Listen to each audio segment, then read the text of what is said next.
ಇದೇ 5ನೇ ತಾರೀಕಿನಂದು ಒಳ ಮೀಸಲಾತಿ ವಿರೋಧವಾಗಿ ಮಾದಿಗ ಸಮಾಜ ಸರ್ಕಾರದ ಈ ಆದೇಶದ ವಿರುದ್ಧ ಉಗ್ರವಾದ ಪ್ರತಿಭಟನೆ ಮಾಡ್ತಾ ಇರುವುದರಿಂದ ನಮ್ಮ ಜಿಲ್ಲೆಯ ಎಲ್ಲ ಮಾದಿಗ ವಿದ್ಯಾರ್ಥಿಗಳು, ಅಕ್ಕ ತಂಗಿಯರು, ಅಣ್ಣ ತಮ್ಮಂದಿರು, ಯುವಕರು ತಪ್ಪದೇ ಹೆಚ್ಚಿನ ಸಂಖ್ಯೆಯಲ್ಲಿ ಬಂದು ಈ ಉಗ್ರ ಹೋರಾಟಕ್ಕೆ ಕೈ ಜೋಡಿಸಬೇಕಾಗಿ ತಮ್ಮೆಲ್ಲರಲ್ಲಿ ನಾವು ಕೇಳಿಕೊಳ್ಳುತ್ತೇವೆ. ಹೋರಾಟದಲ್ಲಿ ನಾವು ಮಂದಿ ಬರ್ತಾ ಇದೀವಿ. ಮಕ್ಕಳ ಭವಿಷ್ಯಕ್ಕೋಸ್ಕರ ತಾವೆಲ್ಲರೂ ಹೆಚ್ಚಿನ ಸಂಖ್ಯೆಯಲ್ಲಿ ಬಂದು ಈ ಹೋರಾಟ ಯಶಸ್ವಿ ಮಾಡಿಸಬೇಕಂತೇಳಿ ತಮ್ಮಲ್ಲಿ ಕೇಳ್ಕೊಳ್ತೇನೆ.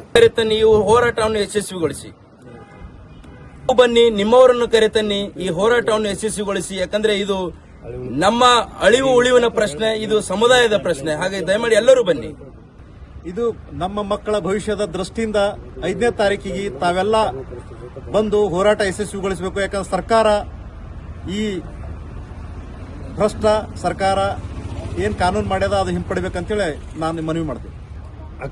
ಮಾದಿಗ ಆಕಾಂಕ್ಷಿ ಹುಡುಗರು ಮತ್ತು ರಿಟೈರ್ಡ್ ಆದ ಜನ 5ನೇ ತಾರೀಕಿಗೆ ಮೀಟಿಂಗ್ಗೆ ಬರಬೇಕಂತ ವಿನಂತಿ. 5ನೇ ತಾರೀಕು ಎಲ್ಲ ಒಂದು ಒಳ ಮೀಸಲಾತಿ ವಿರುದ್ಧ ಹೋರಾಟದಿಂದ ಇವತ್ತು ನಮ್ಮ ಸಮಾಜಕ್ಕೆ ಅನ್ಯಾಯ ಆಗಿದೆ.